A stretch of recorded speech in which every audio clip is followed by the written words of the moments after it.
Well, hello there. It's time to have a look at some strings actually today. So what I've done is I've got a little file called Strings in Return of the Jedi 6M3 Faking the Code. It's a really complicated cue actually. So hopefully I can kind of show you what's going on and try and do this in the best possible way. It wasn't really possible or feasible to sort of put the excerpts next to everything because there's so many of them. It's actually just easier to cross-reference everything. So at home, what I suggest you probably do is kind of try and have a double screenshot of something like that, so you can have sort of both things on each side and kind of do a bit of that going on. Hopefully that's the best thing to do. It's, as I say, quite awkward to kind of know what the best format of doing this sort of thing is. And obviously, I've got like a big score as well, so it's actually sort of easier to see. But I might sort of, try and do both. In a sense, it works better for patrons, really, this. Because, of course, they got access to everything in one go, so you can sort of print out things. So what I've done is I'm just sort of working from the bottom upwards. So double bass devices, cello devices, viola devices, and violin devices. So strings in total. I'm not concentrating on the composition aspect, I'm just literally concentrating on orchestration. That's it. So as we can see at the beginning, I've talked about different things. So we've got octave doubling, we've got propulsive or rhythmic use of double bass. Usually that's sort of pizzicato. We've got without doubling, so in other words, when it's not doubling the cellos, when it's literally on its own, either in octaves or just as a solo. I've then got sort of soloistic, no helpers, so in other words, no bassoons, contrabassoons, or bass clarinet or tuba or anything like that, and examples of that. Then we've got in cellos, it's the bass line. Obviously, that's its sort of default setting. And I've kind of gone in with what the default is, octave doubling the cellos. That's a default setting as well. But also they have melodic roll. Sometimes they have a textural roll, which is interesting. String unisons as part of that. And then when they're divided into VC1 and VC2, then we've got viola devices playing melodic roll, a harmonic roll. I've called it a rhythmic roll because, of course, it's extremely common for them to have that sort of propulsive motor to virtually anything, to be honest, these days. Then in violins, I've said in John Williams they don't often behave the way that you might expect violins to behave in an orchestral piece. Often they're very much textural based. So they do have a melodic roll, of course they do. And I've given loads of examples of where that's the case. But also they have a lot of textural roll, or what I would call sort of atmosphere. So trills, runs, wires, this is just a single sort of line high. Tremolo chords, where they're playing, different inversions. And then harmonic rolls, which is less frequent, so adding dyads in the sort of Brahms configuration. I'll talk about that in a minute. Static chords, which are not on the soundtrack. Trills and chords with violas, dyads as well. So let's dive in. Octave doubling. So this is the default roll with cellos and is the main bass line. So what I've got, hopefully, if I can just do it here, is my little sort of thing up here. It might disappear, but I'm going to try and refer to it. So I've had to put markers in for everything. So we've got at 9 seconds bar 3, but beat 3 going to bar 15. So this is where the cellos join the double basses on here, and they keep going, as you can see, in octaves for quite a while. That is the default, and let's listen to just some of the examples here.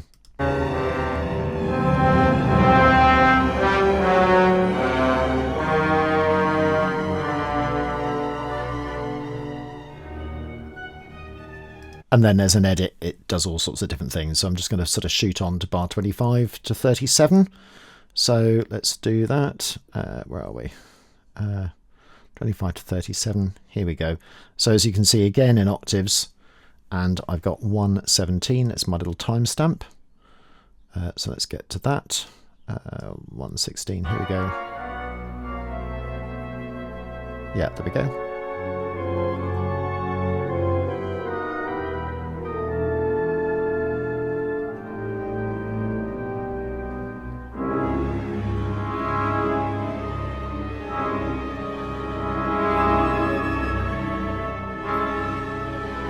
Of course, there's some edits going on here.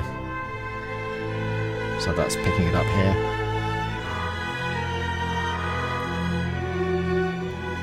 It's quite a nice long sustained passage. Very low C, C extension.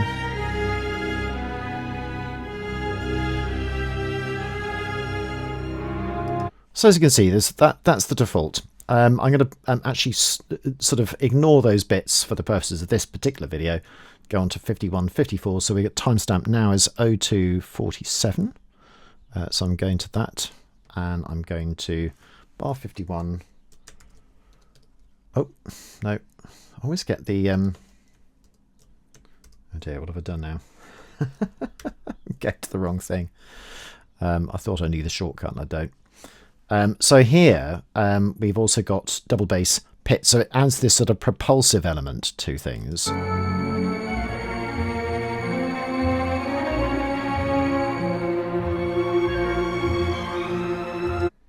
And it's quite interesting because everything else is quite static, and we have these sort of little soloistic things going on in harp and clarinet and things like that, with the fourth theme going along in violas and horns, more on that later.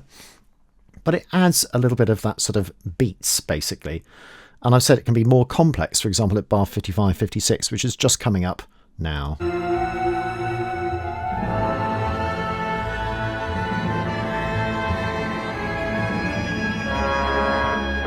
So there we are. And here we've got sort of bum, bum, bum, bum, bum, bum, bum, bum, bum, bum, bum, bum, with second cellos as well, just sort of filling in some of those sort of bass line notes. So it still has that sort of propulsive element, but it's a little bit more complex at that point. Let's have a look on the big score just to see what it looks like on the page. And yeah, here we go. So we've still got this sort of pizzicato bit. You can barely hear it. But then we've also got the cellos doing that at the same time.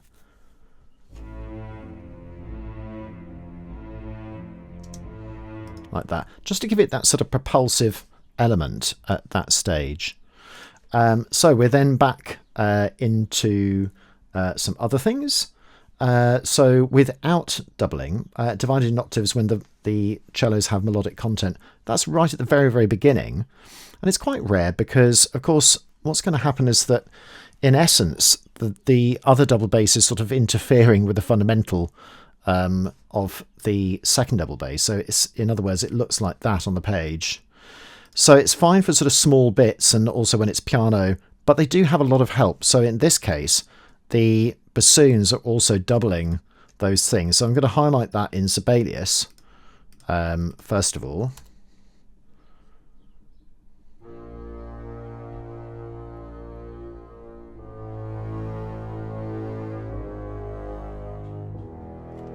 And then we're back into the normal doubling routine at that point. Let's listen to that as it sounds.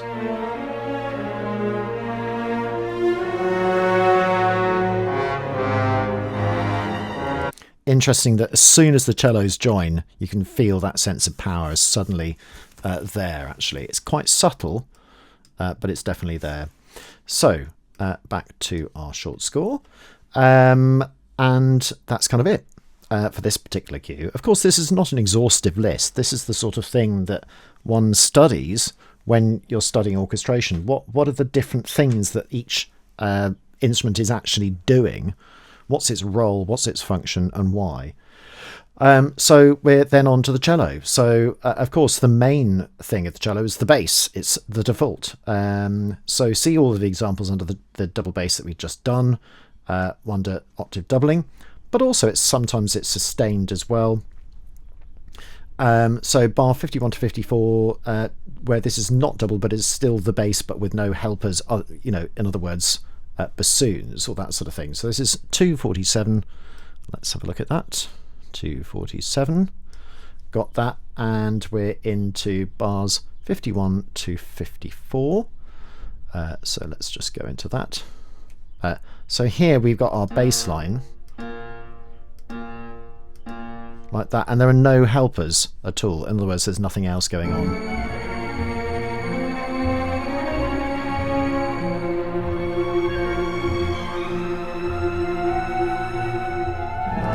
Yeah.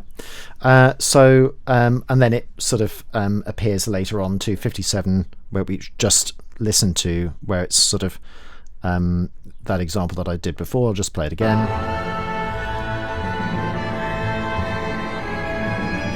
It does have a little bit of help actually because of the timpani that's sort of on there as well, which is in the same particular thing, and there is a tuba at that particular point. So although there are no helpers here, there are helpers there. In other words, other instruments that are taking part in what we're doing. Okay, so what else have we got? We are into melodic roll right at the very, very beginning, which is the main bum da da da da dum distinctive theme.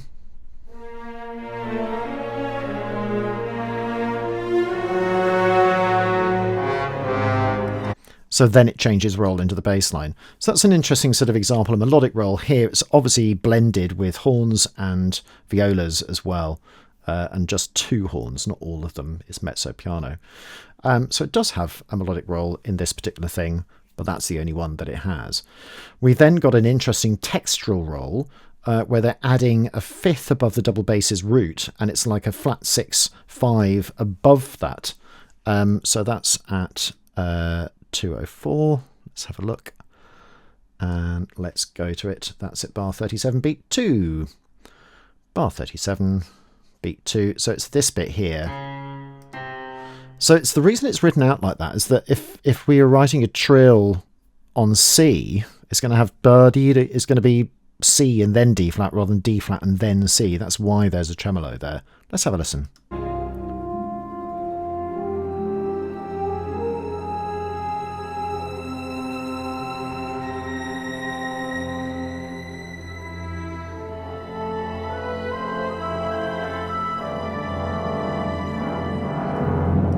That's it. It's quite subtle actually, isn't it? You can't really hear it. It's not sort of mixed particularly high in that particular thing. But that is an interesting sort of textural roll, which we see. Then the go-to technique, the string unison, 73, 75. That's at 339. So let's have a look at that. There we go, 339 and 73, 75. So that's right at the, nicely at the end. This bit.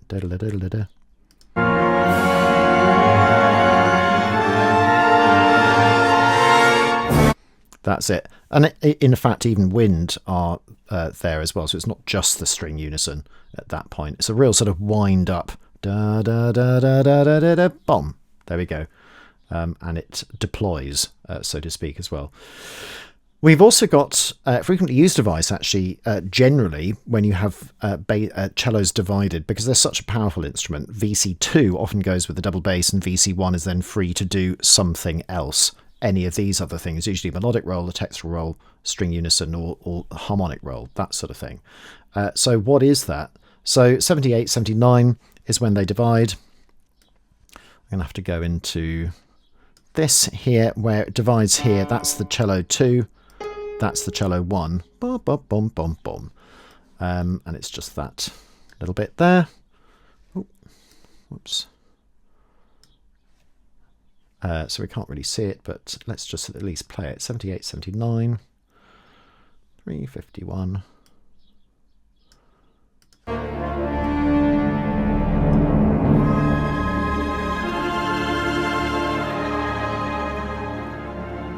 And it joins the bass.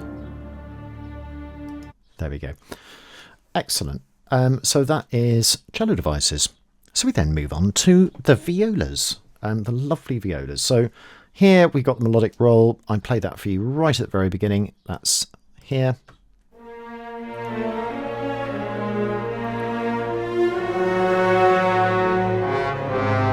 There we go. And then it just sort of cuts off a little bit as well. So can also be used as trems with other instruments in order to add fizz. So that happens at bar 50, 0246, where it's sort of doubling up horns, I think, at that point. Let's just have a look at 0246 and bar 50. So we are there. Ba-dum, ba-da-da-dum. So here it adds fizz to that horn line.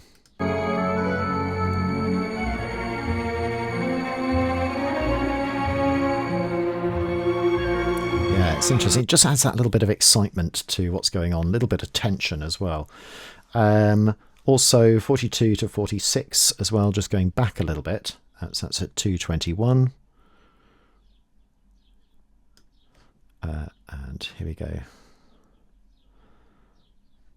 42 to 46.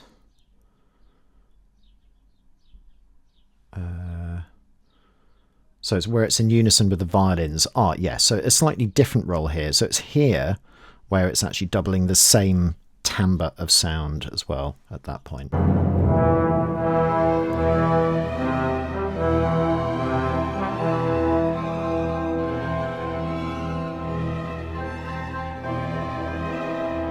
Notice there was an error on that note, which made it through the recording. And then as part of the string unison, which we've already just seen before. So the next thing is harmonic roll, common roll, which provides harmonic support, usually to upper strings. So the first one is cut from the film, but I'll at least show you what it looks like on the page. And it looks like that. And here. So we have this chord. Like that. And then let's have a look at how it looks on the page. Here.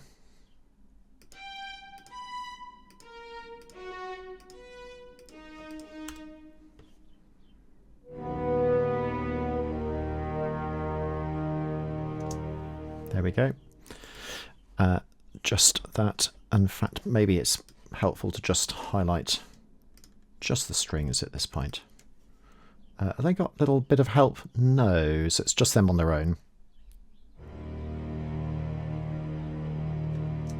Just can't really hear them at all. I think it's just there's a slight issue with dynamics at that point, isn't there? Let's see if we can actually try and get something out of it. Just make it louder a minute if we can't.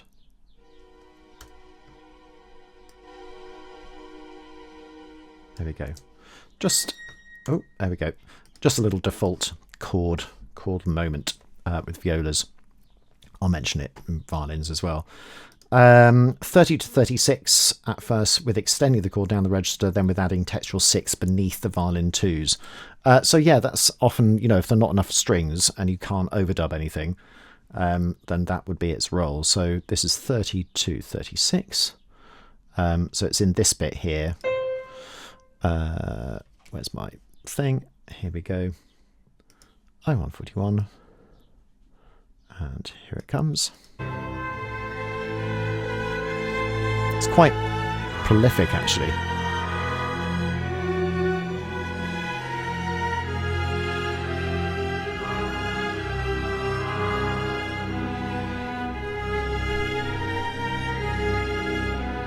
Yeah, and all in dyads as well, interestingly enough. So that's that roll.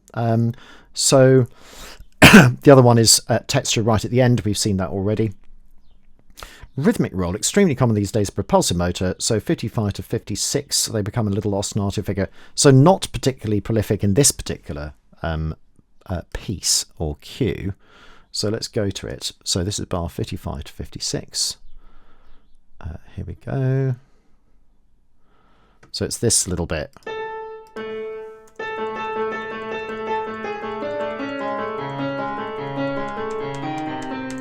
Like that. Let's have a listen to that.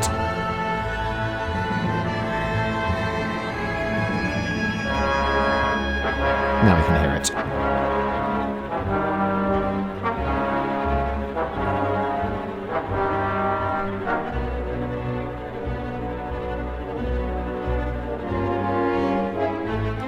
Yeah, there we go. So that's that. And then 57, they also have that rhythmic roll along with the strings as well.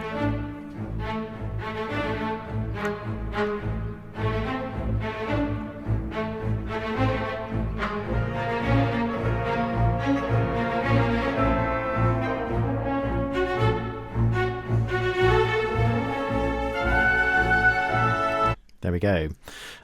So that's that for violas. So interestingly enough, in John Williams' scores, often violas behave much more texturally, adding counterpoints, trill effects, tremolos, high register harmony, wires, sustained high notes, often in the Brahms configuration, which means 3 notes. So 3 notes that span an octave. So you put your thumb on, let's say F, and your 5th finger on the other F, with an added third below, so that would be with your 3rd finger below the top note, or a configuration like that. So a good sort of example, although it's not quite the same thing, is that, where you have the sort of that type of voicing as well, particularly. So let's have a look at the various melodic rolls in here. So 12/14 is that sort of dee-da-da-da type roll, which adds a sort of ghostly artificial harmonic to the flutes. That's at 32. And because this is heavily edited, we might not sort of get all of it, sadly, but it should be here.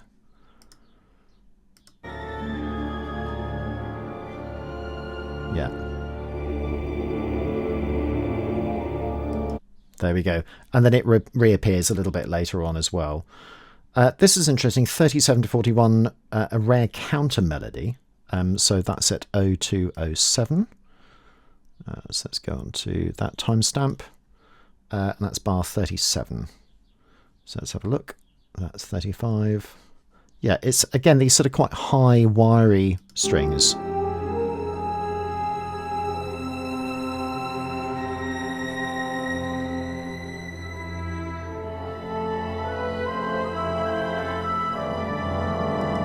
Really interesting harmony, by the way. A minor fourth above the pre-existing F minor flat 6, but the harp plays the Lydian augmented mode in F. And all of this sort of stuff going on. So yeah, there we go. Interesting.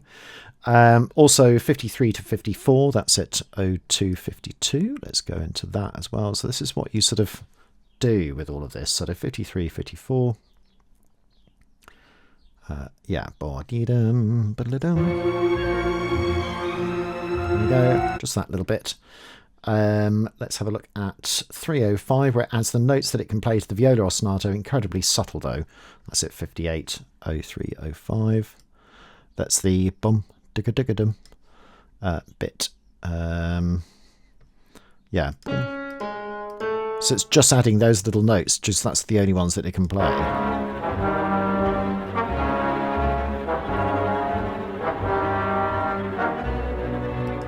It's so almost inaudible. Last one, 317 is part of the string unison. Oh, yeah, we've already seen that. Bum digga digga da, and it's this bit.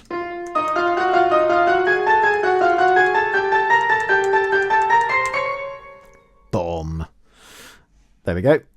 So that's done. So a melodic roll. That was what it was. Textural roll, atmosphere. I'll loosely define this as it plays both a harmonic and sometimes secondary melodic roll. It's another textural line that isn't necessarily principal harmony, since they're not necessarily chordal, but it's also not melodic in the sense that something else has the tune. But it's not a counter melody either. So what do I mean by that? Well, let's have a look at these sort of trill effects. So you'll see right at the beginning of the thing that it has a textural roll.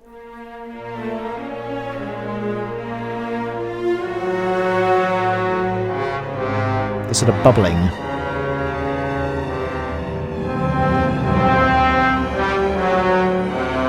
Sort of sighing roll. There we go. It's really interesting that sort of happens. We saw it in the Phantom Menace during that sort of bubble sequence when they dive underwater, and you have this sort of incredible sort of textural strings, sort of very much a sort of wavy string line. That's exactly what it is. So 42, 46. We also have those 0222. So let's go into that. You can see why this is sort of complicated to kind of put together. So bar 42, let's go to that. Where are we? Okay. Yeah, so it's all this stuff here. Again, it's not really it's kind of a counter melody. It's not very melodic. and it's sort of quasi-harmonic.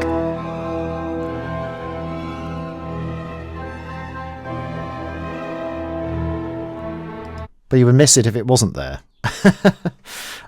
So an example of that. And then it reappears a little bit later on, which I won't bother showing you at this point. We also have runs, which is right at the beginning. You can see them here. All of this sort of D harmonic minor and then B flat minor type stuff, which is really interesting. So that's at 41. Let's have a listen to that.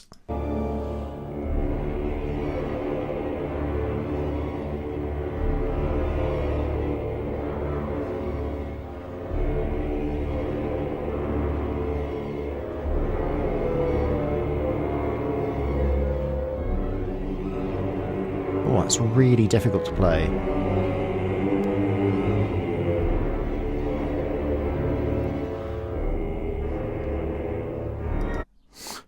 And it looks as though that should be an E at that point as well. Anyway, whatever. And then we have our wire, which I think we had already seen, but I'll just find it again. 243, sorry. 0243, bar 49, 51. I'm sure I used to be able to do that. Ah, there we go. Found the thing. Yeah, so just those high wire things.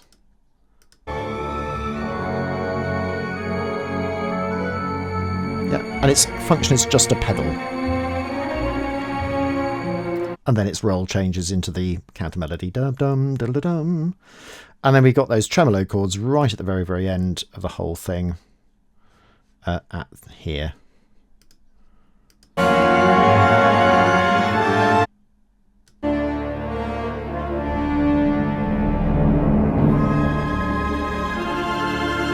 And a doubling wind. That's their roll at that point. Good. So a little bit of harmonic roll adds dies. Will be again. I tried to play that before, and then trills and chords with violas. 138. Let me see whether I can actually pinpoint it. I think for this one I might have to put the main score on, but that's it. Bar 30. Yeah, so you can see here trills but in chords.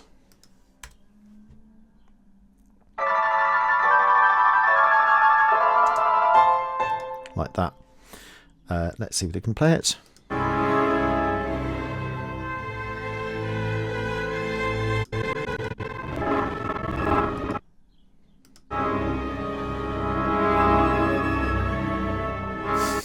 You can vaguely hear it. But it's very, very difficult to hear. Let's see whether we can just highlight them alone. So just to sort of hone in, whoops, that's a bit strange. Sort of honed in, then it suddenly disappeared. So we've got here Senza sword. Let's just move those out of the way. So many sort of lines going on here.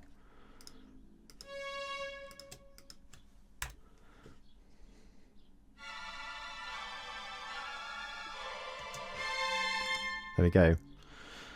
And it's sort of just, you know, again, a sort of textural thing going on, but it's also a harmonic roll as well. These sort of trills and chords. So you could have put it with that really, as well.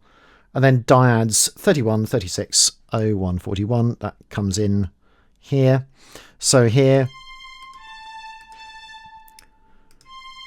bom bom bom. So it's.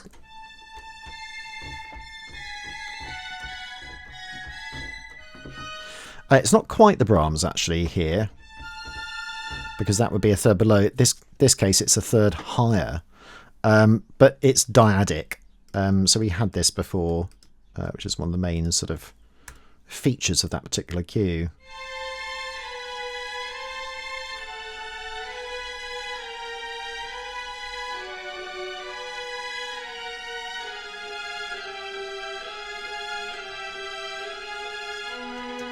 Like that. And it's all sort of very octatonic, I think, at that particular point. Although, did I put what it was? Yeah, A minor major scale. So it's A minor with a major seventh, F minor with a sharp 4, F minor with a sharp 4, and a major seventh. All of these sort of particular sort of type of features that Mark Richards very cleverly points out in his brilliant action music course, which I will put a link in the description for you to have a look at if you want to. So it's not quite as short as I'd imagined it to be. So I think this is just going to be a standalone sort of strings in something, not part of the sort of quick tips series. But even though that is that, hopefully it was useful to have a look at. And of course, as I say, patrons have access to all of the various sort of bits of the score as well, so it's sort of easier to sort of cross-reference everything. Hard to say. All right, thank you very much indeed, and look forward to speaking to you soon. Bye for now.